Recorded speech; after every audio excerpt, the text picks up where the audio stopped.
Yo, like the thing with the string. It's your boy Chep Woods. Welcome back to Generational Money. And man, today we got a special episode, man. I got a chemical engineer, a wife and mom, how you say that? Mompreneur. Okay. CEO of the first Latina-owned hair and skincare line and major retailers, Honey Baby Naturals, Miss Aisha Crump. Yes, you got it. Man, I had to ask her how to say her name correctly. You got it. I don't you be nailed like it. to botch names. But man, thanks for coming on the show. Thank you so much for having me, Woods. Man, this is like one of the quickest interviews I put together since I've been doing Generational Money. I was showing some of my content to one of my colleagues, and he was like, "Man, I know this guy. I know his mama. Man, she a chemist, she a scientist." I'm like, word, man. He sent her the clip, she loved it, let her know what I had going on, connected us, and man, 2-3 days later, she's sitting down with me, so I appreciate you being here. I think, again, everything that I do is about inspiring and motivating, and I like what you're doing. Thank you. I like the message you're giving, and so I'm going to drop what I'm doing to come and support you because I want to support you in your journey as others supported me. Absolutely, man. Thank you so much. So, man, I just gave, probably like my first introduction where I don't go straight into this first question, but go ahead and tell the people who you are and what you do from your lens. All right, so, man, that's a difficult because I feel like I'm a jack of all trades. But I guess my story, my entrepreneur journey began in 2016. Well, actually, it began in college, okay. So I'll take it back. But I was born and raised in Gary, Indiana. Parents, all my grandparents came from Puerto Rico to work in the steel industry. So that's why there's so many Puerto Ricans in Gary. No one really knew that. Okay. And when they came here, it was basically a blue-collar mentality. We're going to get good steel mill jobs, we're going to make good money, and we're going to build a better life. And when I was growing up in Gary in the 90s, 95, I graduated high school. We were the murder capital per capita. All around me, abandoned buildings, drugs, violence, teen pregnancy, everything. Not too far off now, but maybe a little bit better. Yeah. Gary's a little vacant. No one's there now. Come on now, don't talk about my city. So I'm 219 till I die. If you ever see any of my public interviews, I never say I'm from Chicago. I always say I'm from Gary because it's important for people to understand that you can come from a city like that and be a boss and lead by example. So went to Performing Arts High School. I was very lucky that some teacher saw something special in me, and she put me in this special school for artists. And it was about using your art as an outlet to get out of things that might be in your environment. So long story short, it was an amazing experience. I graduated valedictorian. Okay. And I killed my SATs. I was always a 4.0 student. I just was determined. When you grow up in that environment, it's like, what do you have to take you out of that environment? Education. Absolutely. So you didn't pay for college? Man, yeah. Oh, man, it sounds like they should have gave you a full ride. Valedictorian 4.0. I did. Smashed the SAT. So where did you go to college? So it's funny. I wanted to go to NYU for acting because I went to Performing Arts High School. Right. And I love, hence why EXO Paris gets his, that's why I support my son. My son's an artist, so I support him because. Shout out to EXO, shout out. Yeah, I did theater growing up, and I wanted to go to NYU, and which is funny because I'm like chemical science, I'm like valedictorian, and all my counselors were like, Aisha, think about a science career, it's stable, it's steady, you're gonna make more money. And so I applied to every college I applied to, I got in, I got offers. And when I explain this to my children, when you grow up poor, it's very hard to go away to college because it's not just getting a scholarship. How are you going to pay to fly there? How are you going to pay to ship your things there? How is your family ever going to visit you, or how would you ever get home? So we couldn't afford that. And so when I looked at all the colleges and what they were offering, I decided Purdue University, an hour and a half from Gary, prestigious university, full ride, and I decided if I'm gonna go to Purdue, I'm gonna be an engineer. So I went from one extreme, theater major to chemical engineering. And I tell people all the time, I picked chemical engineering because I went down the list and I said, what major makes the most money? No crap, that's how I did it. And I picked Chemi, not knowing what the heck I was getting myself into. I ain't gonna lie to you, like, I'm sure at the top of that list, most of maybe the top 5, 6 all of them are likely engineers. Like that, or you in college for forever, or it's just very rigorous. So you was definitely, no matter what you chose, you was definitely in for it. It wasn't theater. Right, Let me tell you absolutely. that. Man, I was actually gonna ask you what made you get into it. So like, before you started your business, how long did you work in chemical engineering? Never. That's the beauty. So Okay. when you go to a prestigious school for a prestigious undergraduate degree, I spent 4 years. I graduated with honors in engineering. It was not easy, you know. And just to back it up, and I just want everyone to hear this. I went to Gary Public School, and when you're in certain school systems, they only give you so much. So you might be the smartest one in your school system. You might make a 4.0, but when you're going to a university like Purdue, any Big Ten school, any Ivy League, and you're majoring in engineering, everyone's has so much more preparation and prep classes than you. So I had to work 5 times harder as my colleagues at Purdue to be on the same level. So I worked my butt off 4 years, and I realized I did not love engineering. I just Right. did it because of stability. So when I graduated college, I met my husband in college. He's from Chicago. Hence, Okay. why I ended up back in the Midwest. I really wanted to go east Okay. or west. And I was going to meet with recruiters about a job. And the minute they met me, they said, "Why are you trying to be an engineer? You're not an engineer. You are a people person. You have something special about me." So I ended up going to work in sales, pharmaceutical sales. I was a drug dealer. And back then, it was very lucrative. I was making 6 figures out of college, and we had company cars. We had unlimited spending accounts. It was great. And after 5 years, I got married. I had my first child. After 5 years, I was bored out of my mind because I felt like I was intended to be an entrepreneur my whole life. I was intended to do more. And so I spent 5 years doing that, kept getting offered more money to go to new companies. I tried a few new companies, sold devices. I was still bored out of my mind. And at 28 years old, it was like I had that aha Oprah moment where I realized that if I don't make a move now, I might be complacent in this life. I was making good money. My husband made good money. We had real estate. We had a 4,500 foot Living an American dream. Living an sound American right? dream, Yeah. which your parents teach you to you did it. You did it. Absolutely. And in their mind, I was successful. I was married. I had a child. Everything was good. And I was 28, and I was bored out of my mind. That's what they don't tell you. Like with the American, with capitalism, is like once you get here, it's still like you can always go here. You can always go here. So, you know, I'm glad you didn't stay complacent because look, you sitting there. I know. It was like, and people are, and I think that the biggest fear of taking a risk is not knowing and just taking the risk. And so at 28, this is crazy. I had a child. I had a great job. That's when reality TV was really big. Right. And I'm, watching The Apprentice. Thank God I ain't go on that show. And I'm watching all these reality TV shows, and these contestants are winning millions of dollars of prizes, and they're getting businesses. But not only that, they're getting the notoriety. Facts. And so with my theater background, I was like, you know what? I'm going to audition for a reality TV show. My crazy butt heard on the radio that Richard Branson, my favorite entrepreneur, was going to be in Chicago at the Virgin Megastore doing auditions for a reality TV show. I got up at 4 a.m, put on a cute little outfit, and I called my girlfriend, who was, her husband was out partying with my husband that night. I said, girl, we're going to get them. We're going to go for these auditions. Went downtown, and I auditioned on a whim because I was like, I just need to do something, and I made it. 250 applicants in the country, and Aisha Crump from Gary, Indiana, got chosen. And that was my aha life-changing moment. I competed on the reality TV show with some amazing contestants. And this is around the age 28? 28 years old. Okay. Went across the world, met Richard Branson, met Sarah Blakely of Spanx Pantyhose was a contestant, Shawn Nelson of Lovesac. I mean, heavy hitters were there with me. I didn't win.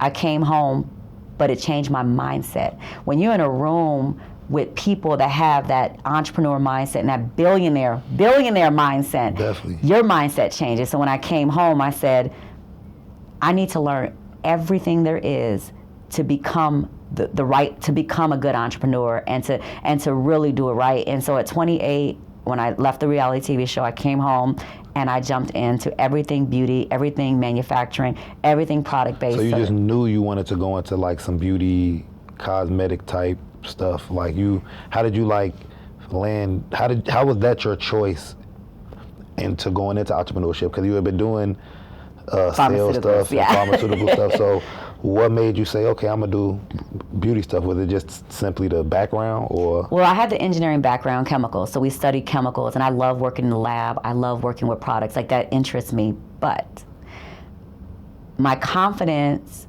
it was important to me, and I felt like so many young women lack confidence, and a lot of times a good hairstyle, a good beauty product, a good skincare cream made you feel more confident in everything that you did. And, you know, I wanted to create products that let people rock their natural styles and feel confident about it, to feel good about themselves. So we did hair and skincare. So it was more about what can touch everyday lives and impact people on a greater level than just a consumer product. It was a beauty product. Right. A beauty product that was inspired by my multiracial family. I'm Puerto Rican, my husband's black. We have 3 beautiful kids with completely different hair textures and needs. Right. And so it was like, oh, let me create this brand that would touch so many different people and tell a story of me as a mom who had to deal with different hair textures. And so Honey Baby Naturals, I say, I had 3 kids, was born, that was my 4th child. Facts, yeah. And the concept came from, you know, in a lot of black households and Latino households, we do hair in the kitchen. Kids are eating breakfast, you pull out a bin, you pull out products, and so all the products were inspired by kitchen ingredients and kitchen stories, and that's where Honey Baby Naturals was born. Okay. So like, as like the first, you know, Latina-owned skin and hair care line that went into major retailers, what were some of the like challenges that you faced getting into the major retailers early on? How did you overcome them? Well, it's funny because funding, it all comes down to money. Like the reason people don't start businesses is, one, it's hard to quit your day job to focus. I quit my job. We were struggling. I had 1 income, family of 5. We lived downtown, overlooking Soldier Field. So you know what type of money we were paying to live. I quit my job. My husband supported me, and I was all in. When I launched this product, I started with $50,000 because I had real estate I sold. I had a 401k that I wiped out. People say don't ever do that, but I believed in myself. I bet on me. I took all the money and I made product. And I knew how to make it because I had worked in manufacturing in the industry. I worked with chemical suppliers. I have worked in the industry. I knew how to make product, but I didn't know the retailers. I didn't know how to sell it. Right. So I would take the product and I would load my SUV with the family in the summer, and we would drive city to city and do trade shows, work at beauty supply stores. We would go into like events, and the biggest challenge was I didn't know how I was going to pay for the hotels. Right. I didn't know I was going to pay for gas.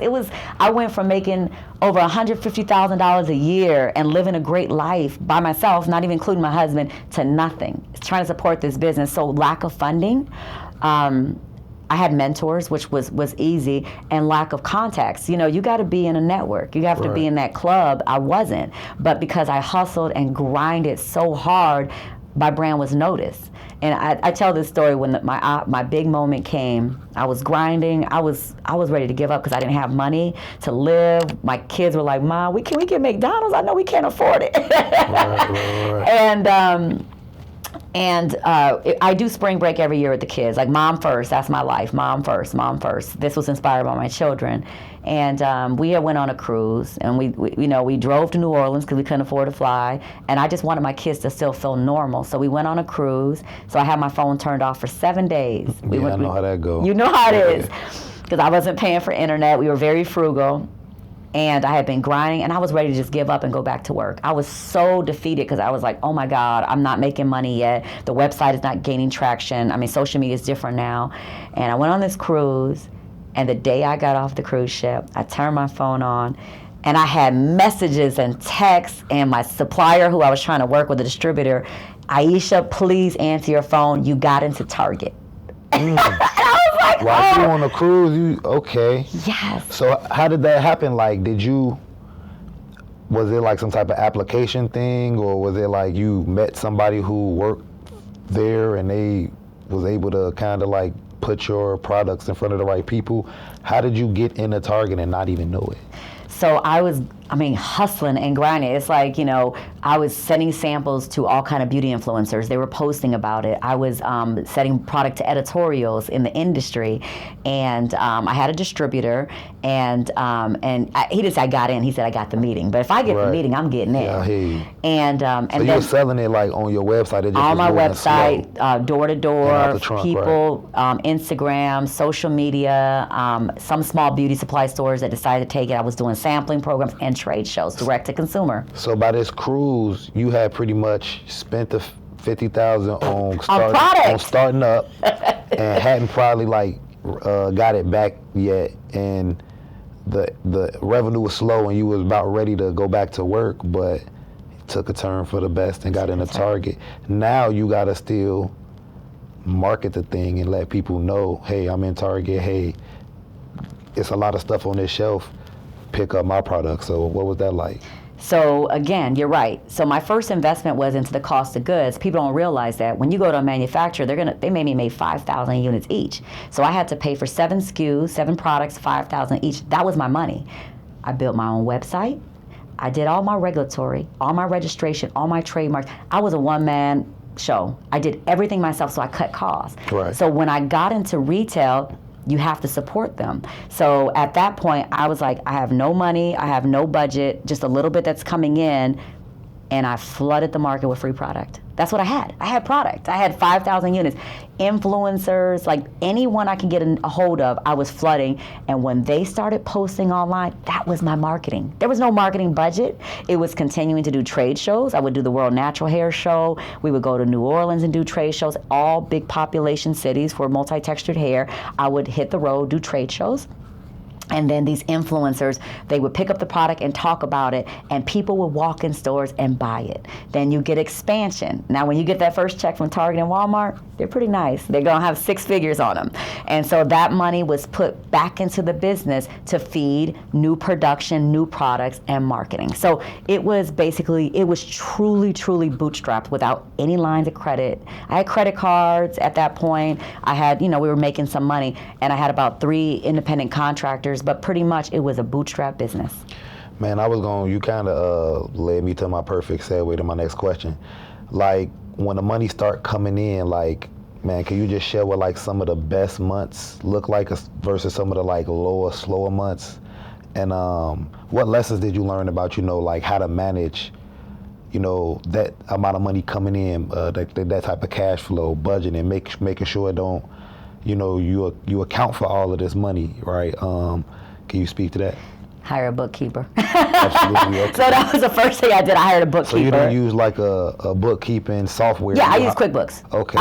It's so funny. One of my friends was like, Aisha, you're managing 2 businesses and you're keeping everything. And I was like, who was your accountant? I was like, QuickBooks. Right. So I did QuickBooks, but I had a bookkeeper who input everything and keep me on track. And I paid her a nominal fee to manage my books every month, but I watched everything. And so you said, what's the rule? It goes all back into the business. I paid myself $5,000 a month because I had to pay bills. That's it. So think about that. I was making half of what I used to make when I was an entrepreneur. And good months, you say good months, bad months, it's all arbitrary. When you sell online, those are all your good sales because you're selling directly to consumer. You're getting about 80% profit margin. Right. When I sell to retailers get 40%, and distributors get brokers can get 10, distributors can get up to 25%. So you're losing that much of your margin. Right. I'll break numbers down, but think about it. So my goal was to sell online. That money floated everything else that we were doing. And then the retail money would basically put the money back into the manufacturing. So even retail money was more so, all of it's getting reinvested. What I'm saying, the retail just more so was about adding the credibility to help the online sales to open up grow. A new retail spot. So when I would have, so as soon as I got Target, that built the credibility. We started moving units, and then the next year I was in, I can't remember, I had some grocery channels, small, but the next big one was Sally Beauty. I got 1,200 Sally Beauty stores, five products. So that was a good account because I did it directly myself. I didn't use a broker, so I had more points and more margins. And so once I got that account, then I got Walmart, then I got Walgreens. I mean, it was all happening, but every time you open up a retail door, you have to feed them 6 units of every SKU per every door. So think about how much money I was putting into inventory. 6, break that down for me. So a case, 6 units. So if I put my gel in there, I had to provide every store. So if Walmart gave me 300 doors, I had to give every 300 doors 6 units of 5 different SKUs. So all the money that I was making was getting put back into reproducing inventory and shipping it back to retailers. So basically, if you get in Target, you want all of them? No, I was only in 26 and I expanded to about 200. Okay, so you're never going to be in all of them until you get acquired by a big... It's a crap ton of Targets. So when you saying like 300 doors... 300 stores. Or 300 stores, so with Walmart, they put you in 300 stores. Obviously, they got way more than that, but that's... Can you guess why? They like the product. They feel like it was selling well. They only put you in black communities. Okay. So that's a whole dig deep in retail and how it works until you really get acquired by big consumer product companies like P&G, L'Oreal, Unilever. All the companies that sell, the reason they sell is so you can get that distribution. You fight like tooth and nail. I'm going to particularly talk about Target because there's something that's going on in the news and the media right now with Target. But Target was not known for multi-textured hair until the pioneers in the industry, and I mean Mixed Chicks, Oyen Handmade, I mean Carol's Daughter. These brands built a cult following and made women of color want to go to Target just to buy these products. So they use these small companies to build their credibility in that space. However, we're only going to give you so much because people in other communities don't care about it. So it was very political. It was interesting. But if you have been at that stage in more stores, it would have been a little bit tougher to manage. You would need funding, right? And that's again. And that's That's okay. So go fast forward. I'm living in glory. I'm building this company. I mean, if you Google my name, I was on every stage with every other brand owner, winning awards, and it was incredible because I was Puerto Rican. My hair, you see my hair texture, but I'm a scientist and I know my products. If you try these, you're gonna love them. Oh, I'm definitely going. And shout out to Aisha. She gave me something to take home. Crown the locks. The smoothie is great for locks. She got stuff for the locks too, y'all. So yes. We're gonna check that out. So in that point, like to scale up, and this is what I wish I would have learned. You always ask to go back. I had VC companies, venture capital companies, send me certified letters to my home. How they got my information, I don't know. I would take calls from these companies, and I didn't know. I never got a business degree. I got married and had kids. I learned by fire. Right. And I didn't understand the finance part of it. That you need funding. You need seed money to scale up properly and to get to that level. But I was like, okay, I'm bootstrapped. I've only been in the game 2 years. I don't want to sell equity now. I mean, usually giving up between 28 to 35% to those VC companies. Right. Then they have control, creative control, and I didn't want to give that up yet. So I had investors approach me. I just wasn't ready. I was still trying to scale. My goal was to get to 5 million before I went to that level where I can build a company up. I was at $1 million. How long did it take you to crack that $1 million from when you started to when you broke? 4 years. 4 years. That's dope. With no funding. Right. It was that's all amazing. bootstrapped. Yeah. All bootstrapped. Right. So mind you. Like a kid would have went to high school and came out as a senior. No. At that time, it was 3 years, generated sorry. $1 million. Because I launched literally in 2017, and it was around 2020 where I was at my peak. And guess what happened in 2020? COVID. Okay, so 2020, I was at my peak, and my goal, people were talking to me, big companies that would invest, but the problem is they want you to be at 5 million. There's a magic number. 5 million is where we know that this brand is established, we can scale you up, we want to invest in you, want to acquire you. So my goal was to get there without any seed money. I should have been seeking lines of credit, but I really wasn't. I was just like, okay, let me see what I can do bootstrap-wise. And I said, I have to go on Amazon. That's the future.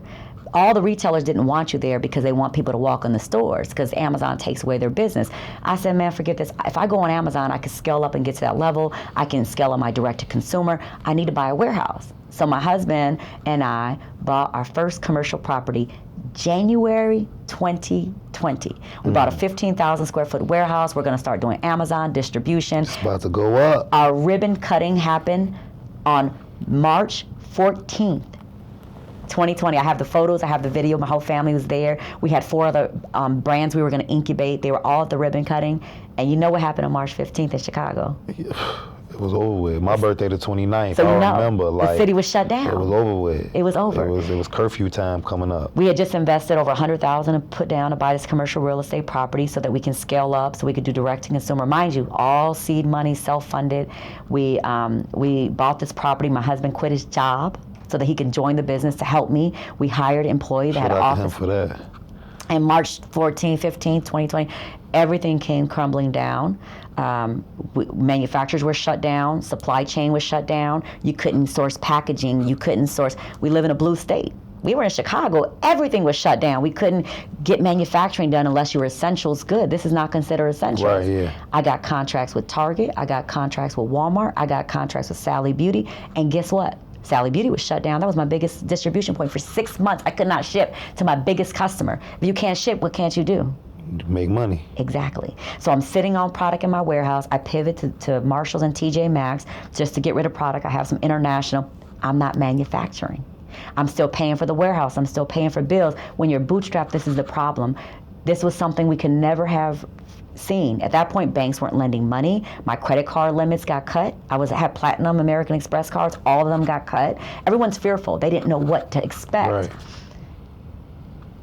Walmart and Target said, you got 6 months to ship.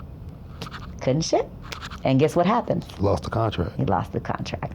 And when you lose distribution in retail, you don't just lose distribution. They say, okay, our relationship's over. They charge you back for every unit of product they have in their warehouses and on their shelves, and you don't get it back. So you're looking at $1 million bill when you're not making any revenue. So, at that point, it was a tough decision. I had to, think about, this. I love this brand. I loved it, and I believed in it. But I had a family, had 3 kids, yeah. one in college, one about to go to college. My daughter went to college.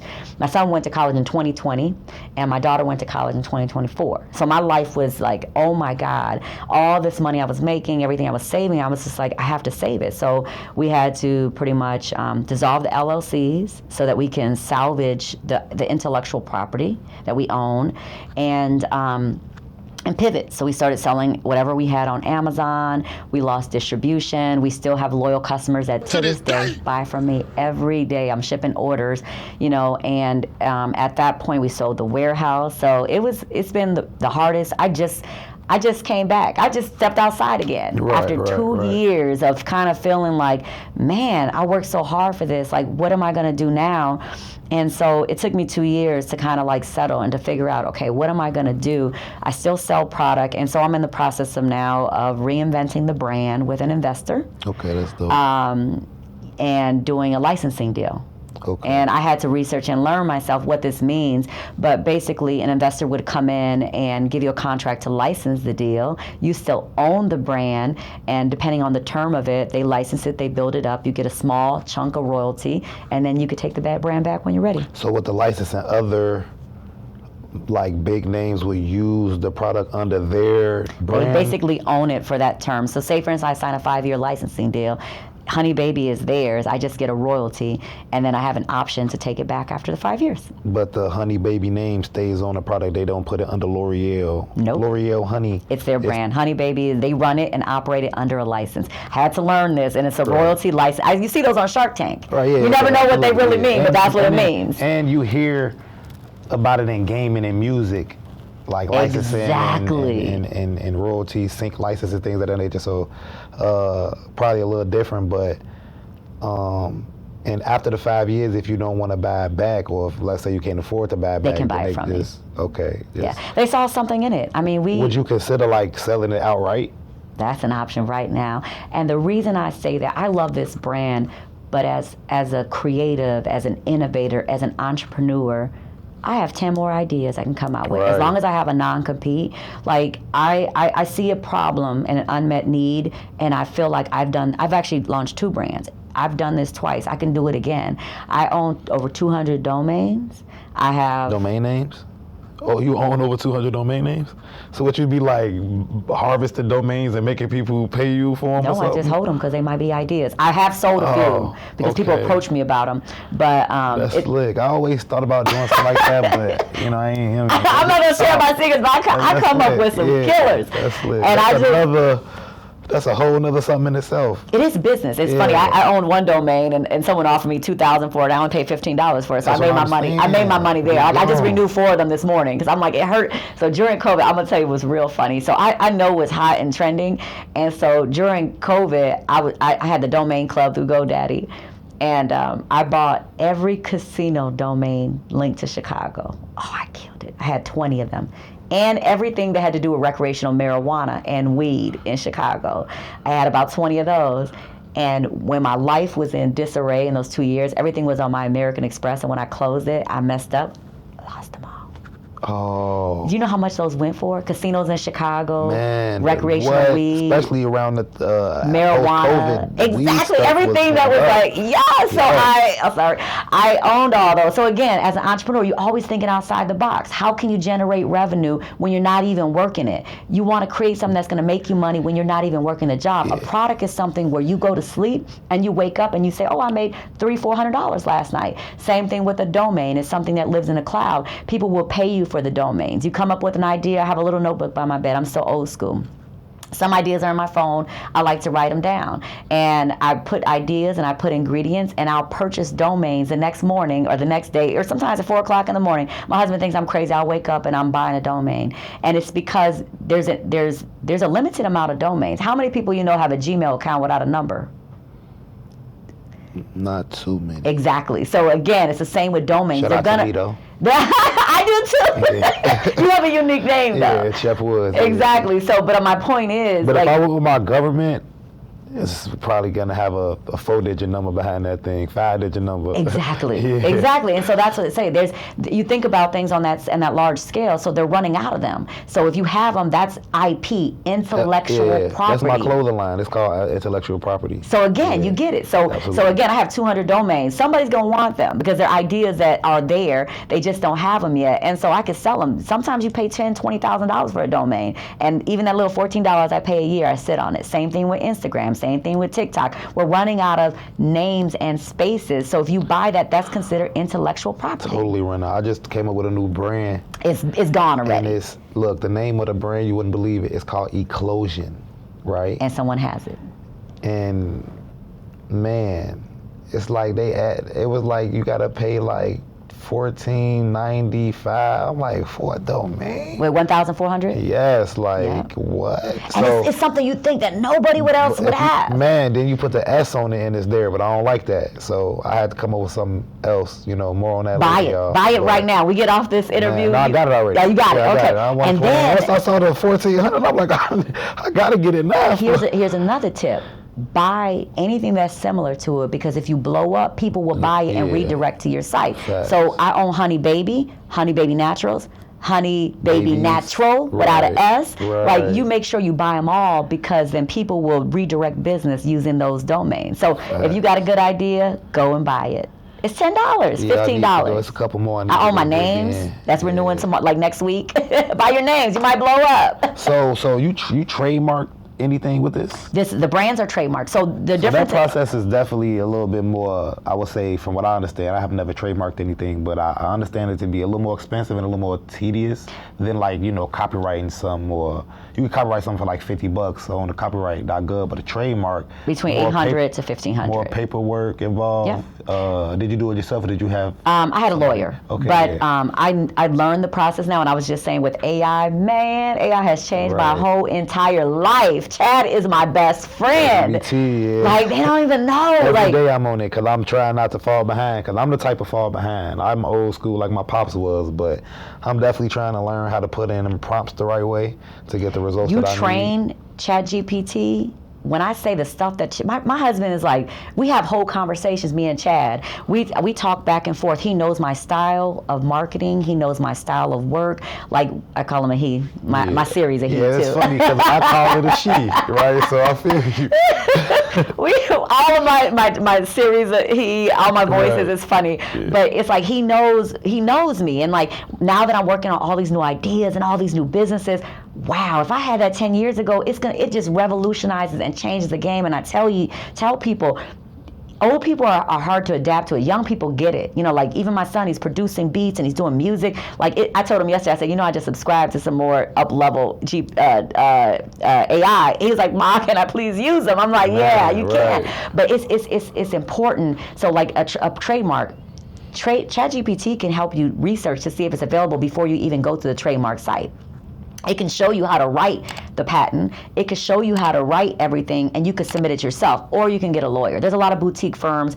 I had about 3 trademarks. I paid about $800 to $1,000, which is nothing for the trademarks. Another tidbit I'm gonna drop is, say for instance you wanna get your trademark, like for me, in beauty products, hair care, skin care. I was thinking outside the box. Why not get it in cosmetics, apparel? You can expand your trademark to include more things for the same price. For the same price. Yeah. So it's like copyright says, or you could like for an extra $5 copyright multiple works instead of just doing. And people don't realize that. So, for about $800 to $1,000, and that was including the attorney fee, or you had to pay them extra? That was my attorney. I can't remember. I'll say $1,500 max, but it was a boutique firm. You could find small firms that just do it, but nowadays even you could do it online. You could do it yourself, but it's a little more tedious. And you don't have to register the mark. You know, registering the words and the brand is more important so that no one come after you. Right. But then you can add the mark once you have more money. Facts. Okay. That's definitely a nugget there. Appreciate that. I don't trademark everything because it's expensive. I have the ideas, but I do immediately take domains. I take Instagram, I take Facebook, and I take TikTok. They're free. I would also recommend you, well, if you're doing domains, you're doing the Gmails, but YouTube channels. I have not tapped into YouTube. Maybe you can help me. Yeah, just at least start going in and signing up for names. Like this show, before I actually launched it, when I came with the idea, and I shout out to ChatGPT.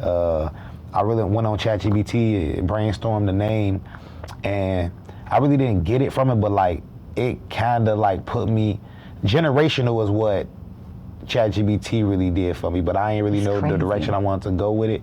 But once I came up with the name, I instantly came on YouTube, looked to see if it was somebody else that was using it, didn't see it, and just made like my page is Chep Woods, but like the name of it, Generational Money with Chep Woods, right? So when I'm ready to go, I'm good. But yeah, that's every time I come up with a new idea for something, whether it be. So you're YouTube. I need to start doing YouTube. Absolutely. Yeah. We could lock in on that for sure. But because I film for a couple other podcasts myself too. But every time I come up with a new idea, I go look to see if it's a IG page, a website for it. I have a list of questions. Sure that it's there. Because I don't want to get excited about a name and then it's taken, and now I got to go back to the drawing board. Yeah. Like that's definitely happened before. But yeah, and Honey Baby Naturals is definitely a dope. People like it because of the name. Yeah, it's a dope name, and like I say, it's using a natural product, and it got a nice ring to it. You know what I'm saying? I'm gonna make you laugh. You remember Honey Boo Boo? The reality TV show. It was a reality TV show. I didn't watch it. Phrase. Exactly. Yeah. And like my daughter, my youngest one is sassy, and I was like, Honey Baby, please. Right. And that's where the name came from. And I just was like, the Honey Boo Boo was so catchy. I was like, oh, it was like a reality TV show. Don't even look it up because it was random.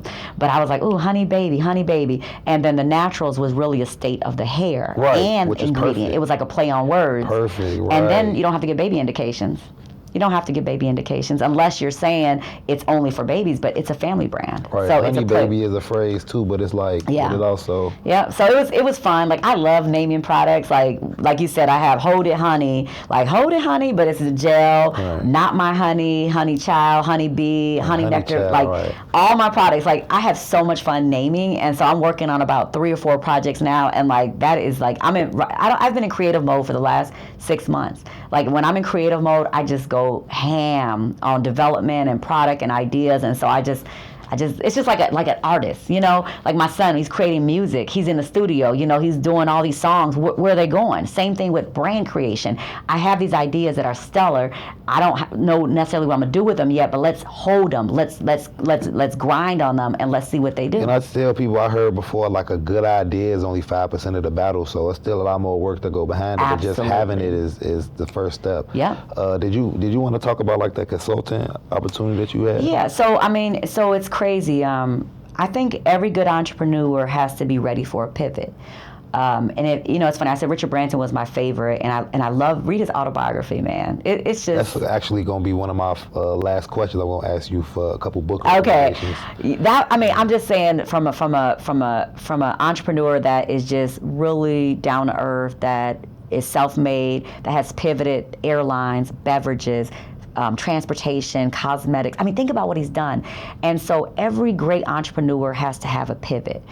It was difficult for me to lose something. I didn't lose it. I still own the IP, but to lose distribution, to lose my voice. I mean, if you Google my name 4 years ago, I was on every Forbes, USA Today. I'm from Gary. Right. Imagine people in my city, they were seeing me on TV. I was on The Real. They were seeing me in Forbes. They were like hitting me up on social media like, oh my God, we're so proud of you. So it kind of hurt me that like, I felt like I let my people down, but right. I didn't. Right. You know, I Absolutely did something. Absolutely not. Look, I mean. We're still here, right. But I'm ready to show them again. So I've been working on my pivot. I consulted with a few celebrities to help them with their brands. I've called myself the brand whisperer. And, I was doing that for like a year. I have 2 other entrepreneurs in the beauty space who I've been working with to kind of build this incubator for people that want to start brands. So we've been working on those. And while I was trying to sell my brand, I met some investors, different investors. And, I think I was telling you outside the mic, and I'll repeat that. I'm going to learn how to do things once. I'm going to make that mistake once. But the biggest mistake I made was not having the right finance and money behind me while I was trying to grow my venture and scale it up. So you got to be in the good old boys club. You got to, I'm a Puerto Rican woman from Gary, and I typically don't get invited to those spaces. But I wanted to make sure that this time I was going to get in those spaces. So I've been talking to investors, using my network. I met a group of investors who, they buy distressed companies, and they had just bought this company that is in the wellness space. I love the wellness space. It's all about holistic healing, vitamins, supplements, beauty from within. And timing is everything. They just bought the company, and I was pitching them, and they said, right now we can't invest into another brand, but we love Aisha. We want to bring her on to run this company and be a partner.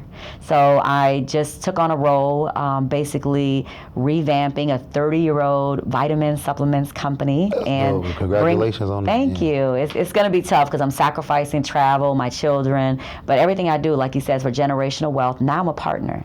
So when we build this company and we sell it, I'm going to get a big equity stake. Absolutely. And that is money that I'm going to fuel into my next venture. And then the money that I'm doing from consulting, I'm actually starting a new company right now, and my children are going to be a part of it, but I'm going to do a subscription service for college students. Okay, keeping it family oriented. Yep. So like when you flip the new company, or even if you was to sell this and you got a big payout, obviously, like when you started this, you was broke, but you would be starting your next ventures. When I started this, I was wealthy, and then I became broke because I started this. Right. Well, I mean broke in regards I spent it all. No, I mean in regards to your initial funding. Yeah. Right. Like you started with your $50,000. Yes. But you didn't go get big money, and you didn't have $1 million to start with. Exactly. So not to say you was broke. But now when I start. But my question is really like, when you flip it, you will have capital you could leverage and go still use other people's money and not even really exhaust all of your funds. Is that something you want to do, or you just going like, I got this money, I took $50,000 and took my own $50,000 and flipped it before. If I got $5 million and I want to take $1 million, I could just, or would you still try to use other people's money this time around? So it's all about the network, I just said. So I'm in a network with people that I'm learning, I'm growing, they're international. And so absolutely, I would let other people invest this time. I would do things differently, but I always have a safety net. And that was what I didn't have before because I went all in. Right. So having a safety net and then diversifying and putting my money in other places. Like I want to invest in my son's career. I just haven't been able to. You know, I want to invest in He's doing great. Without anybody, with zero, he has nothing. Even invested in him. That's he crazy. has nothing. I love his drive. Like, I mean, the kid is. I look at his bank account. I say, "Oh, my baby, come eat," you know. And even my daughters. Like, my daughter did her first year at San Diego State. She walked on as a freshman, and she made the Division I Majorette team, and they won national champions. The only predominantly white college to ever win a national champion in majorettes. I mean, has reality TV shows pitching her team right now. She's a boss. And like, I want to invest into her business. She's majoring in business entrepreneurship. And then my youngest one is about to go to college. So your show is about generational wealth. Everything that I do is so that I could pay it forward to my generation that I created, my kids, and then eventually my grandkids. Because how, as people of color who came to this country and were so far behind people that have legacy here. Think about it. My grandparents were the first generation. My grandparents came here to build a life in Gary as blue collar workers. I'm so far behind people that have had real estate, investments, education. I was the first person in my family to go and graduate from college. Think about that. Like, people don't understand that. So everything that I'm doing, not working a 9 to 5, every risk that I'm taking, my family might think I'm crazy, is because I'm trying to lay seeds for generational wealth where, you know, they actually have something that to start with seed money so that you can pay it forward to the next generation. And that's what our community lacks. We just didn't have that foundation because think about when my family came, my husband, his family's all from Mississippi. You know, they had land down in Jackson, Mississippi, and we still have that land. I want to go down there and build on it, you know? And so thinking about what can we hand down to next generation, that's what I'm trying to build here. Facts. And then, like I was thinking too, when you went all in initially, shout out to your husband, he was kind of like your safety net, but when you went all he thought in. I was crazy though, but he loves my crazy. You was younger and you know, now you grown, you've gotten some wisdom, you like, look, I'm gonna make sure I got this safety net. But when you was younger, it's like, yo, if you young out there, but you believe in yourself, go get it. You know what I'm saying? Don't be scared to take risks. I always, and it's funny because it was a very challenging 2 years for me because I was used to a certain lifestyle and spending, and you know, like honestly, when you own a small business, you guarantee your business. I went into debt. I had to charge off a few credit cards. That's all in my name. I've never in my life had an ounce of bad credit, you know? And so it's just like, because I worked so hard to make sure, because I grew up from that state. So these last 2 years have been so challenging while I'm trying to keep this dream alive and keep faith and praying about it. And, you know, my husband, you know, it was tough on us. He's like, man, we got to downsize. We got to figure this out. And I was interviewing for a few jobs. Any company would be happy to bring me in to be on their, to say I have Aisha, who's a guru in this space, a Latina woman of color. And I interviewed for a few jobs. And my husband walked in after he heard the interview. He didn't know I was doing it. And he said, girl, if you go take a job and bow down from your dreams, I'm not having it. Right. He was like, I'm gonna. He got a new career in insurance, and he picked up side money. And he said, take this time. I'll take care of everything. And that's what a foundation and a family's about. He believed in it too. He had to believe in it for him to do that. His mom gave us money when we needed it. My mom has helped us. Like our family who doesn't have anything, they believed in my dream and they want to see me succeed. So they have supported me. And I finally, in the last 6 months, I'm like, damn, it's all coming back around. And so it's like you have to have a strong family support system. And my daughter, we had to take loans for college. My son asked, man, Khalil didn't have to pay a dime for college. We paid out of pocket. But with my daughter, it was loans, you know. Right. But I feel confident in my skill set and to bring it back.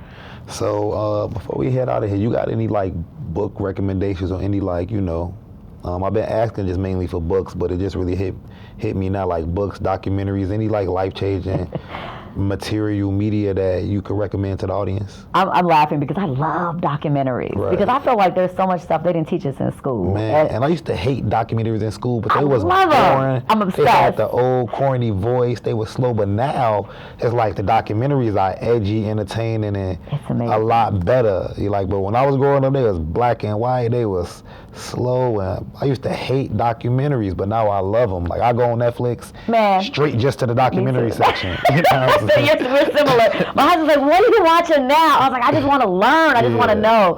And he was like, you trying to learn how to rock? Because I like to watch the greed ones and just see how people do. I just like to watch everything. I just like to learn. But anyway, it's funny. So I mentioned Richard Branson, losing my virginity. It's just a great entrepreneur story about someone who had ups and downs, almost filed bankruptcy, who just had learning disabilities and overcame. He's a billionaire. You know, that's a great one.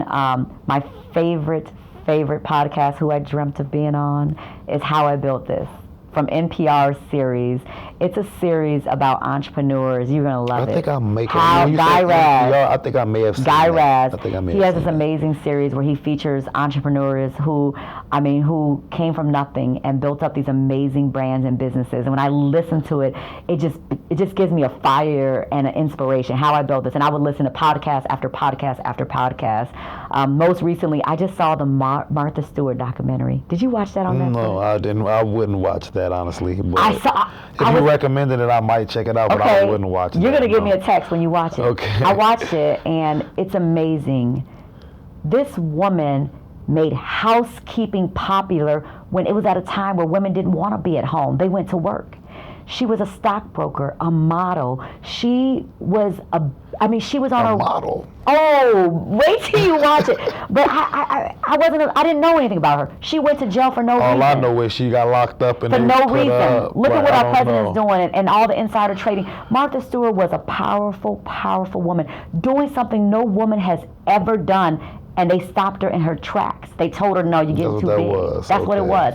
Watch the documentary, and guess what age she was when she reinvented herself and became this mega millionaire? 55, 60? 49. Okay. Guess how old I am? 47. Okay. So I joke around. I said, I'm about to get my Martha Stewart Man, on. absolutely.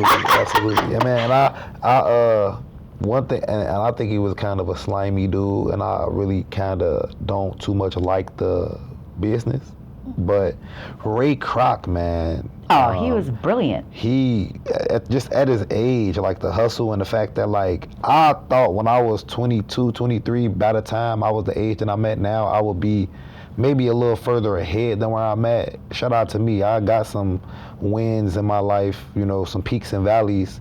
But at 23, I just saw myself at a different spot now.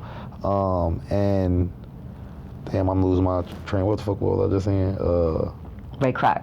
Right, yeah, thank you. Rewind. And Ray Kroc did all that at like 50. Crazy. I have a list. One of my Like- friends from high school, she knew my story, and I just recently connected with her. This girl sends me inspirational things every day, and she sent me a list of entrepreneurs over the age of 45. I'm gonna send it to you. Thank that you, yeah. reinvented themselves and did something. Because I was down on myself. I was like, man, I'm 47. I was supposed to retire at 50, sell the company, reinvest it, and I'm the same. I'm starting to get like, you're yo, younger than me. right, but it's still like, yo, like if I don't put a little more fire under it, then the Yeah. deadline keeps getting moved back. Like Yeah. now I'm looking at real retirement age. But what I Ah, learned, Woods, is count your blessings. absolutely, yeah. I have been married. My husband and I have been together for 27 years. I have been married for 23 years, happily married.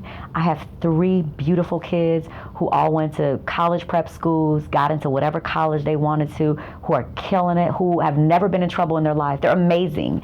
And I live every day. I have my mom, I have my dad. I talk to my brother, my sister-in-law, every day of my life.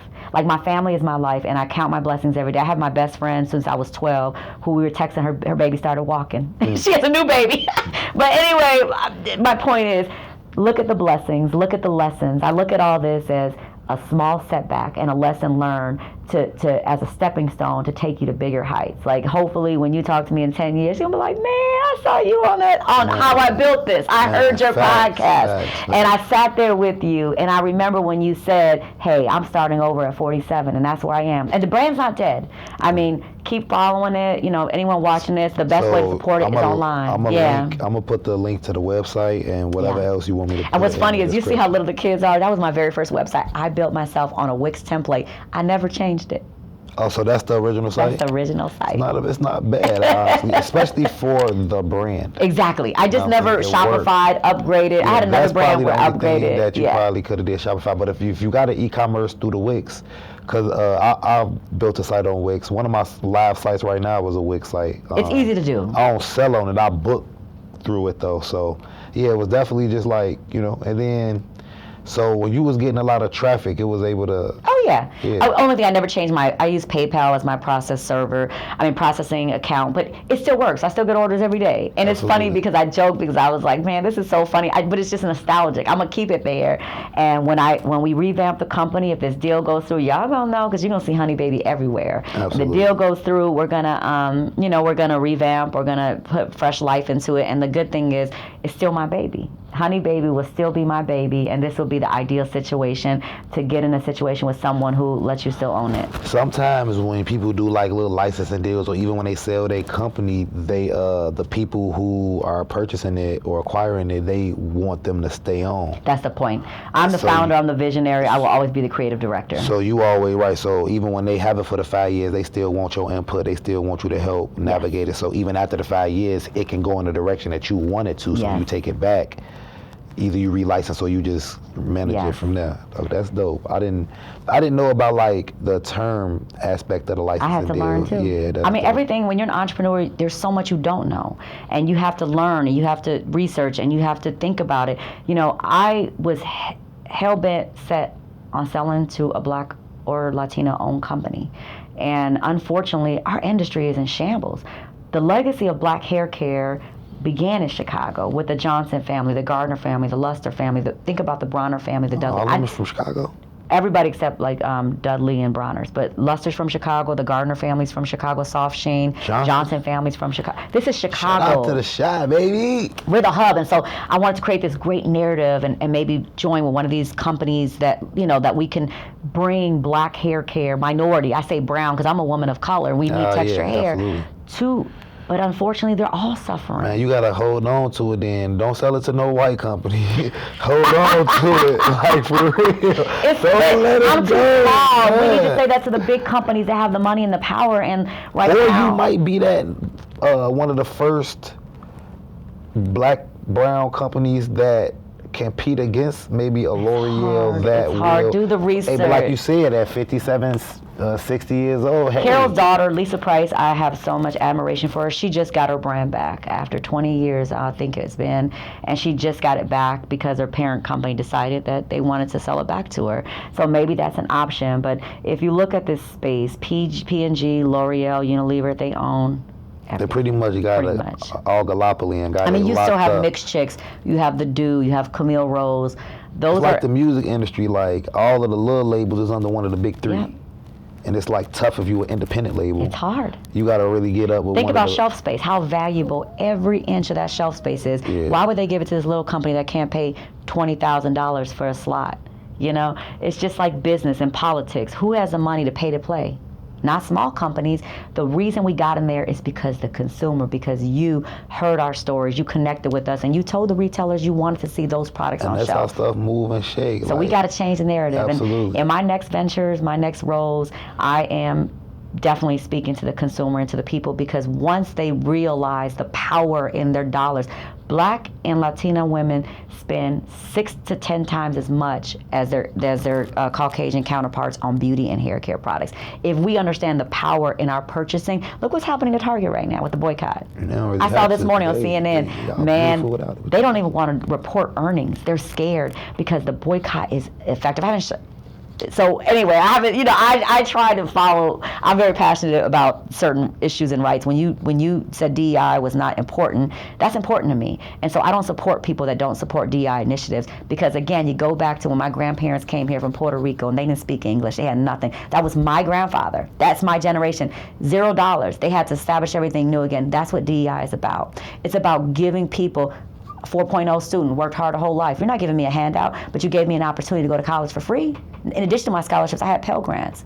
So my politics are always going to lean to helping people and supporting people, because I came from that place. And I just feel like if we all have that attitude and mentality, it's going to help us create generational wealth and be on a level playing field. Just keep locking in with us who do have it, because we in America, this capitalism, this Babylon, this sharks out there. Like, a lot of people, unfortunately, selfish and don't have that mentality, but it's good to hear you and some of the other people I come across, because sometimes it's like, man, is the world slimy? But it's still good people out here who really want to do good things. And absolutely. I definitely thank you for coming on the show. You can let the people know like where to find you, if you want them to follow you on social or check you out or anything like that. And then so I'm making my comeback on social June 1.